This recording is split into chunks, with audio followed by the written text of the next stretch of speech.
So we're back again now with girls U18 elite action. We are going to see the home team, the Utah Lions girls, taking on Atlantis. Atlantis in teal, kicking off two Utah Lions wearing blue and white. I'm Liz Entwistle here at the North American Invitational Sevens, joined alongside once again with Ashley Burge in the commentary box. So Ashley, very familiar with this Utah team. Yes, I've been training with them in the off season, so I know all these girls. We missed you at practice on Wednesday. I was out there for that one and hoping to see you there, but I guess we can, I know how hard you work. We can give you a little slack. I got a little injury, so I'm set out for a little while. It's not your shoulder again, is it? No, I dislocated 2 ribs, so we're getting there. Yeah, that's pretty painful. I'll be back Tuesday.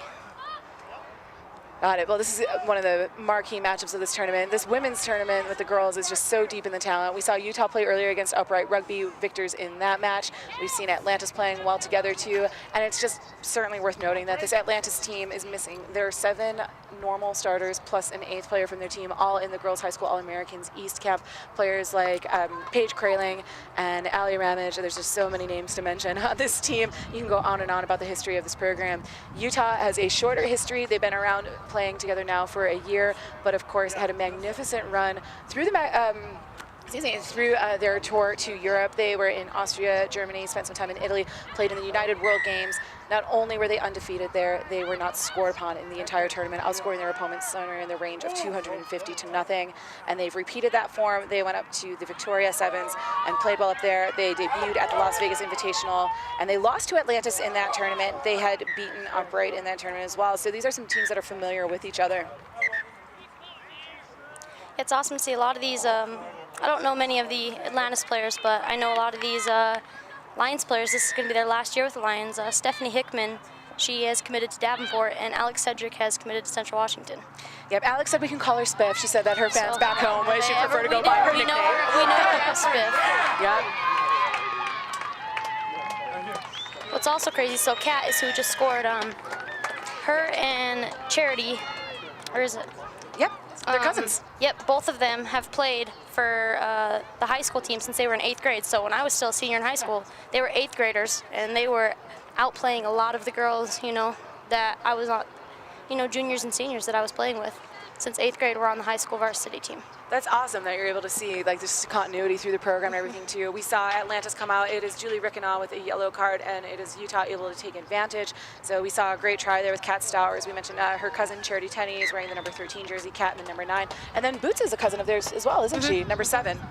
And all of them have played, on this varsity rugby. And that's another advantage I think all these Utah teams have on some of the other teams is the culture of rugby in the state is unlike anything I've ever seen. I've been all around the place, and even this being a high school tournament, you see the difference as this tournament being held in Utah and it being held somewhere else.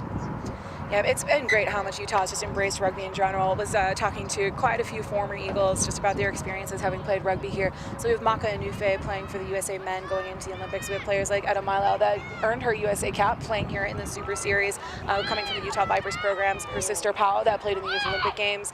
Frida Fatu with roots here, and Frida played on the All-Americans during that Super Series as well. And then you look at players like Alex Magleby going back to that storied Highlands program, now the Director of High Performance Rugby for USA. Mike Palafau came through Utah. There's just so many ties, and there's so many more people that have family here. So we were talking, Sione Bloomfield's cousin, Henry Bloomfield, was a massive number 8, a fantastic player for the Eagles for quite some time.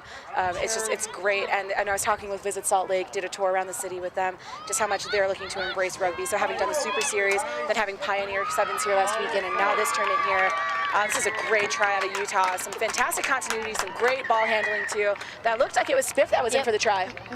And so she's from your Harriman program. Yep, from my Harriman team. I've played with her for many years, and what's funny is the year after I graduated, I actually coached her. I helped coach out at Harriman, and now she's going to be my teammate again up at college. So I went from a teammate to, she was my player and I was her coach, and now we're going to be teammates again. That is fantastic. You have to love all the connections in this rugby world. And people always ask about that too. And it seems like once you know someone that plays rugby, you know everyone that plays rugby. She's been seeing a lot, with her sevens talent, been talking to Richie Walker on the Olympic side for 2020 as well. She's going to be very hopeful for that round of the Olympics. Well, I think coming out of a tournament like this, given the amount of elite teams that are here and the amazing players, we've said there's going to be at least 4 that make the Olympics. I think we're going to revise that that estimate up as the games progress tomorrow too, and we see the championship play. There's just so much quality talent here, and the skills that they have from their footwork to their catch pass, just their rugby IQ. I think that there are players out here on the field that know more about the game than a lot of established refs in other areas. And it could be, not to take away from the refs here. These refs have been fantastic. And it could be this Olympics, you know, the 2020 and the next. There's a lot of young talent here as well. Absolutely. And of course, we have the 2018 Sevens Rugby World Cup being hosted in San Francisco. So the first time we're hosting a Rugby World Cup on U.S. soil. That's something you have to have your eyes set on. Oh, most definitely. I mean, I'm really embracing the opportunities with Sevens, you know, going to try out for Central Sevens team. They've got 46 girls trying to make a squad of 7, so we'll see how that goes. But well, squad of 12, to be fair. But yeah, I know you. You're competitive. You want one of the starting 7 spots. Most definitely. That's what my eyes are set on. So, but any Sevens opportunity I can embrace, that's definitely what I'm going for. Rugby World Cup and then 2020 as well. So we see Atlantis draw a penalty right in front of the goalpost, a little bit of a tap and go. I think that was Maddie Deaton, but can't be entirely certain. It was a bit far in the Roman numerals. Some this long hair getting in the way. It's okay. I can't read most of them anyway. A bit of a knock on though, so we'll see what the ensuing play. It looks like we get to take the penalty again, and that is Julie Rickenoff. She's come back on the field after a yellow card, and she gets it out to her teammate. It looks like that was number 4. That would be Alex Pipkin. Let's see if we can get another look at that jersey. But good play by Atlantis, so they're able to rebound a little bit after Utah got those 2 tries. So we go from it being 12-0 to 12-5, pending this conversion kick. And as we anticipated, this was going to be a really close game. Yeah, it's interesting. You know, Atlantis as a program has been around since 1986, so they're celebrating 30 years worth of rugby. Their youth teams started 2 years ago with the U18 for the girls. They added U16 last year, and they've said now that they've got this group out here that they were able to make calls and replace all those players they lost to the high school All-American East camp, that now they've got enough that they can enter 2 elite teams into Vegas rather than doing an elite and open. And this playing experience with these young players, this Atlantis team only has 1 player that played with them in Atlanta. The only a veteran of their side, I believe, was Julia. And this team actually had to all do rookie skits last night. Oh, wow. And they did quite a few different variations, and they had 21 between the girls and then the 2 boy sides as well. So a lot of new blood out here. It's awesome. That would have been a fun night to experience. That's a lot of craziness going on. I found out it was happening just in the parking lot. They had like a picnic outside and did it, but I missed the actual skit happening. So next time. It was a good break there by Utah. That was Charity Tenney, number 13, with the break. And it was Atlantis that benefited from a little bit of a miss pass, but we had a knock-on called. So advantage played for a little bit. Atlantis couldn't make anything happen. And now we're going to see the scrum to Atlantis. And like I said, as I've been training with the Utah Lions team, these girls work hard. It is, honestly, there was some days at their training that I worked harder than I had in some of my college practices. And, you know, they've had a lot of success, and I think they really deserve it because they are pushed very hard at practice every day, and, you know, they really just put in the work. Yeah, I was talking with Mike Kressler and talking with Eric Swap, just the amount of work that these girls do, going from practicing 3 times a week when they were gearing up for Las Vegas, practicing in January, adding in training from 10 p.m. to midnight at the University of Utah. They're in Diamond Field on Friday, Saturday night, giving up all their free time, basically in the pursuit of higher rugby, and doing something that was a bit of a chance as a first-year team, too. And on top of that, that break Liz, so she's from St. George, which is 4 hours away from here, and she makes her way down here, finds people to stay with just because she wants to be on this team, just because she wants to be a part of this program. So, you know, she's from Southern Utah, and she makes her way up here to make those practices, to make this team, and, you know, it just shows that the program is worth it. Yeah, we heard there's 1 player on their men's team doing the same, so, you know, commuting from Snow Canyon and figuring out what it takes. And it's like you look at that sacrifice they're making so young and how much it's going to pay off dividends. A lot of the teams, we were asking their teams what their motivation is with coming to the tournament. And a lot of it was getting the experience. Well, look, here, we'll interrupt this train of thought for the train that is Charity Tenney dotting down a try. Lucky number 13 from the United Rugby program playing here with Utah. She has been one of, if not the leading try scorer of the tournament so far. And that's not unusual for her. Yeah, there were a couple players coming in that Mike Kressler, who is director of the tournament and set all this up, he mentioned, he's like, there's 2 girls that are 18, you might be able to look at them for stars. And I watched practice and I said, let me guess who they are, and I guessed spot on that it was a Charity and that it was Spiff. Yeah, it's no surprise.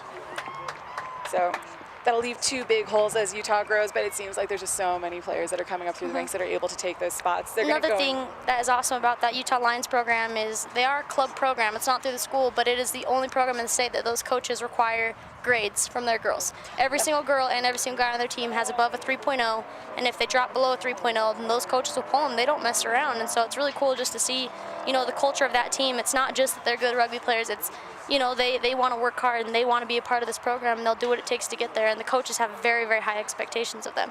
Yeah, they told me that their average GPA for the team right now is 3.62. Their average ACT is 26. So any of you college coaches that are watching, every single player on this team is going to meet your entrance requirements.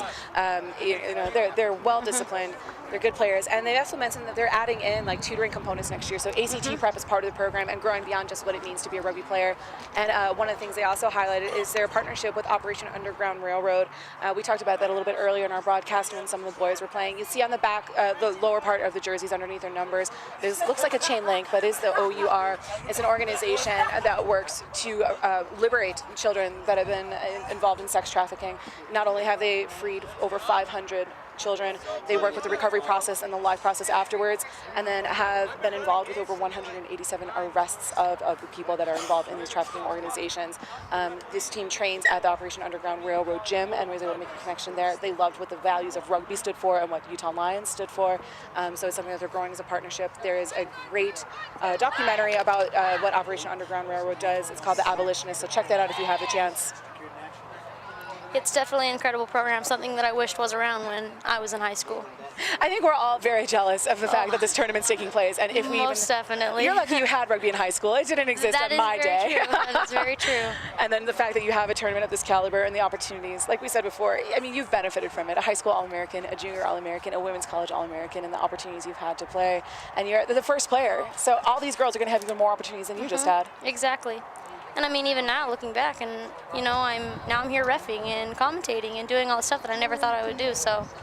Yeah, and who would have thought that we'd have these opportunities with women's rugby scholarships? It's an NCAA sport. There's now growing. It was 17 last year. I know Central's adding in.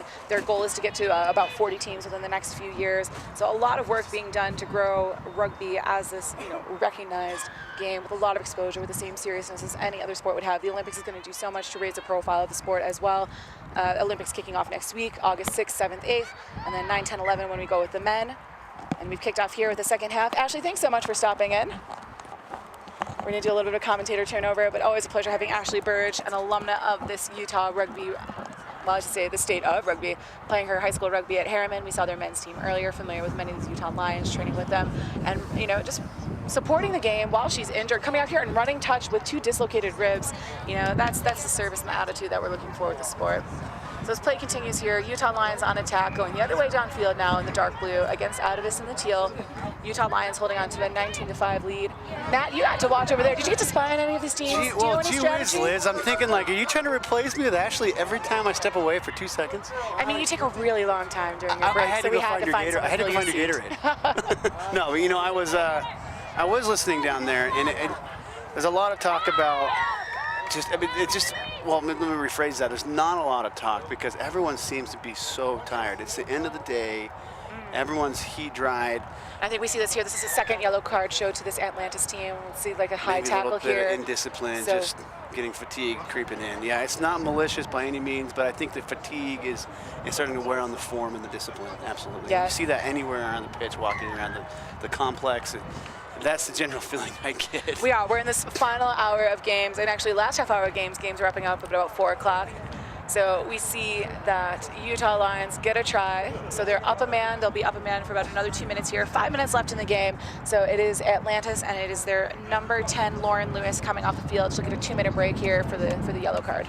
And that's very uncharacteristic of her. You know, she's not ill-disciplined at all. Very great player, very fast. She in fact, we were talking about her earlier this morning about scoring some great breakaway tries. Yep. What a great athlete. One to keep an eye on in the future. Yep, so another solid kick. I'm believing that's Kat Stower. She's been kicking all day for the Utah Lions side. You know, we talk about someone like Charity Tenney may be the leading try scorer of the entire tournament. She's dotted down quite a few. Kat Stowers might be the leading point scorer with all the conversions that she's getting here. We'll see. We'll have to get stats from all 4 fields worth of action. A lot going on here at the Regional Athletic Complex here in Salt Lake City. So. Yeah, again, come join us if you're in the area. You know, we're in Western Salt Lake City, the regional athletic complex. So if you're around, come down and join us and see some great rugby. We're almost done for the day today, but we're going to be here all day tomorrow, starting at what time? We're here at 9 o'clock in the morning? Here at 9 o'clock again. I'll probably be out here at 7:30 again. Back to the action on the field. That's a great take in the air. Julie Rickenoff from this Atlantis team. I misspoke earlier. I think she actually is a rookie on this team, and I believe that is Zarin. Kathleen Zarin, their captain, is the one returning player. Julie comes from a family in Montana. She's got brothers that play at Life University. She is going to be a junior. So she took the ball from the air. She did a great job getting to ground. She placed it for the ruck. She actually drew the penalty, and now it's Atlantis on the attack again. Great rugby family that she comes from. You know, another one to keep your eye on. She absolutely is. This is some good offloading by Atlantis. That looks like it might be number 3 from far away. Can't quite tell. It's either number 3 or number 8. So Carly McMahon or Cheyenne Staub, one of the two. I just saw the 3 eyes with her Roman numerals. Just couldn't see if there was a V in front of it all.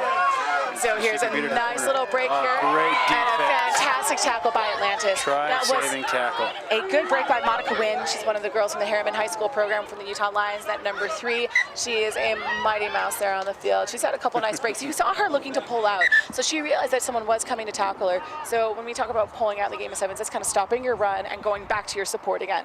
So we were trying to not create the turnover. She did get tackled out of bounds. She got Atlantis isolated. player, I think, coming off the field right now to throw the line out. It looked like that was that number 11 that was on the tackle. That would be Maddie Deaton.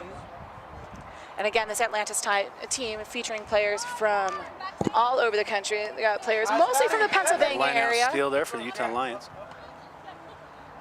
but also featuring players from California, Maryland, Montana, New Jersey, Pennsylvania, Virginia.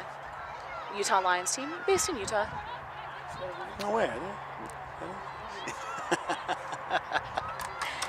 We'll see how many of these girls make their way out to the U. See how many follow in your footsteps, eh, Matt? Hey, I'm glad you're calling it the U and not Miami, you know, because the real U, it starts with the Utah. There's going to be a lot of haters coming, you know, tweeting me later. All those Miami fans. Oh, nice tackle here from Utah. That was a good break from Atlantis, but we've seen this back and forth all day. These girls are fast and they are fit and they are not giving up. Great pursuits here. I'm looking at this like mental endurance of the day. So a little bit with, you know, we saw some penalties and high tackles, but they're still heads on in this game. Yeah, we're seeing some great rugby, regardless of the fatigue and the long day and in the heat. We're seeing some great rugby, both sides. Great ball movement, and they're just giving it their all. They're not leaving an ounce of energy left. No, and this is the last day of the game, or last game of the day for these ladies. That was Julie Rickenow again on the tap on that penalty. We see another penalty issued, and we're going to see a minute on the field. So we hear that double whistle from the referee. I think he's going to be establishing the mark. And showing a yellow, this time to the Utah Lions. That's going to number 10, Saini Irema from the United program. So she will be out for the remainder of this match. It is 26-5, Utah Lions leading. Atlantis is going to be looking to put some points on. They want to make sure that they're going through. So out of this women's pool, you know, they could still go 5-1 and make the championship game. Right. They're all playing a round robin against each other. And then it ended up scoring here in the corner. Yeah, but it looks like we've got a knee. Looks like she may have injured her knee on the try. She's down. And this looks like it is Atlantis player. Oh, is that Maddie? It's either number 11, Maddie Deaton, or does it just look like an 11 and it's really a number 2 because it's Roman numerals? You know, I can't If tell it's from that number far 2, away. that's Kelsey Svasund. I love her last name. Say it again. Svasund. Fossen, is that Norwegian? S-V-A-A-S-A-N-D. Scandinavian of some sort. It's Some gotta be. sort. It's gotta be. I'm a linguist, I should know. We've been talking a lot about languages lately. Well, it is a global game. I mean, like, let's look at this going ahead to the Olympics. We have Fiji, Australia, New Zealand, on the men's side, you know, Yeah. Brazil, USA, you know, unfortunately Samoa were the hard luck losers of that final play-in tournament that put Spain through. You have Argentina. They're one of my dark horse picks to medal. You think Kenya. so? Oh, I love Argentina. And they're Axel in the Mueller is one of USA my pool, favorite aren't they? players. No. Are you Oh, wait. sure? Oh, no, sorry. I'm They thinking are women. pool. That's Oh, a the quick men's. no because of the Okay, women. I see. No, but men Argentina, yes. I really enjoy their team. And, You you think know, the they've women's come out strong at the Argentina end. team is a medal? The women's Argentina team is not in the Olympics. They Oh, they're lost not. in the repechage tournament They're in not. You're Dublin. absolutely right. They fell early on. They had been a pretty strong team in South America. Brazil got the automatic berth hosting the Olympics, and it was actually Colombia who came through as surprise player. Last year, that team, Colombia, won the qualifying in South America the same week as their women's soccer team upset France. It was a number 28 versus number 3 ranked in the world upset in the Women's World Cup for soccer. Wow. So in the week, you had 2 Colombia women's teams come on super strong. Wow, that's great. But yeah, I'm excited to see how Spain does. I mean, that upset win to get into the Olympics over Samoa was a big time win for them. And it's just great to see that country and the rugby in that country start to grow. I mean, you see these other countries who aren't traditional rugby powerhouses starting to emerge. No, you know, Spain has invested a lot. There was one of my friends, Chris Howard, commented at one point too when we were talking about the emergence of Spain, and he pointed out that you knew Spain was going to be a serious contender. There was someone that they hired out in their system a few years ago. So, Chris, if you're watching, send me that info again. But you know, the development and the insight there. It's like we were talking about, like, who are up and coming programs, and you look at, like, you know, what Fiji's done with their women's team with Chris Cracknell coaching there. Ben Golling's coaching China now. China won the plate at the repechage. With the Olympics being in 2020 in Tokyo, I think that China is going to be putting a lot of investment into their women's rugby program and the men's alike. And you know, so they've got a few years to prep for that. They can get in qualifying and get onto the circuit via the tournament in Hong Kong. We'll see. You know, you had traditional teams like the Netherlands that unfortunately have been knocked out. They placed 4th in Europe, so that didn't even allow them into the repechage, and it didn't let them to even have a chance of qualifying in this year with the structures. So a lot of change. And then you see teams like South Africa women that qualified into the Olympics out of Africa, and their Olympic Federation elected not to send them to the Olympics. So Kenya got their berth. And you know, just kick for touch here. It looks like that might be the end of this match. It is. So as I'm talking, time runs out. Imagine that. It's 26-10. Utah Lions over Atlantis. Utah Lions undefeated on the day so far. They're looking to retain that number 1 or number 2 I believe that was position for the Atlantis' final. first loss of the day.